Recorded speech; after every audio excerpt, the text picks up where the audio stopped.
कबूतर मेरी नूंह है ते बच्चे बच्चा होने वाला ते 5वां महीना जहर फैल जाएगा, डॉक्टर कह रहे हैं जहर फैल जाएगा ते छेती ऑपरेशन कराओ। अस्सलामुअलैकुम, मैं अपनी मम्मी के घर रहने आई थी तो वहाँ पे मेरा पाँव फिसला था सीढ़ियों से, तो मैं गिर गई थी। तो मुझे 5वां महीना लगा हुआ था, मेरे बच्चा फोत हो गया पेट में। मैंने रिपोर्ट करवाई तो उन्होंने बताया कि बच्चे की डेथ हो गई है। 5वां महीना लगा हुआ था मुझे। तो मैं गई हूँ हॉस्पिटल चेक करवाने, तो सरकारी हॉस्पिटल की मेरे पास फाइल नहीं बनी हुई थी क्योंकि मुझे 5वां महीना था। तो अभी मैंने कहा चलो 4 महीने पड़े हुए हैं, बनवा लूँगी। तो उन्होंने चेक ही नहीं किया, उन्होंने कहा कि आपके सरकारी हॉस्पिटल की कोई फाइल ही नहीं बनी हुई। तो मजबूरन मुझे प्राइवेट हॉस्पिटल जाना पड़ रहा है, उसके लिए मेरे पास पैसे नहीं है। तो सरकारी हॉस्पिटल वाले मेरे को 50,000 रुपया मांग रहे हैं। ताड़ी मेहरबानी मेरी मदद करो।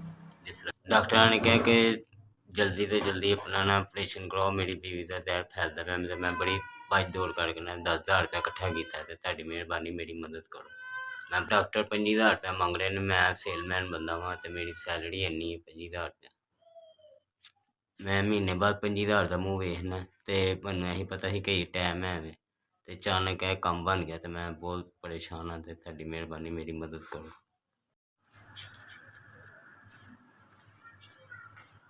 अस्सलामुअलैकुम, SVS आपका 12,000 रुपया हमें मिल गया। आपने हमारी मदद की है। अल्लाह पाक आपको बात रखे, खुशी रखे। अल्लाह पाक आपको हर खुशी दे। SVS आपने मुश्किल वक्त में हमारा साथ दिया। अल्लाह पाक आपको तरक्कियाँ दे, बुलंदी दे। अल्लाह पाक आपको कामयाबी अता फरमाए। अस्सलाम वालेकुम। SVS साहब ने हमारी मदद की है मुश्किल वक्त से 12,000 रुपया हमें दे के, तो आपका मैं एहसान नहीं भूलूँगा। मैं एक मज़दूर आदमी हूँ, दिहाड़ीदार। तो आपने हमारे मुश्किल वक्त में इतना एहसान किया, मैं आपको दुआओं में याद रखूँगा। तो आपने हमारा मुश्किल वक्त पे ये काम किया है, तो अल्लाह पाक आपको तरक्कियाँ दें। और आपने हमें 12,000 रुपया दिया है और अल्लाह पाक आपको खुश रखे, हमेशा सलामत रहें आप।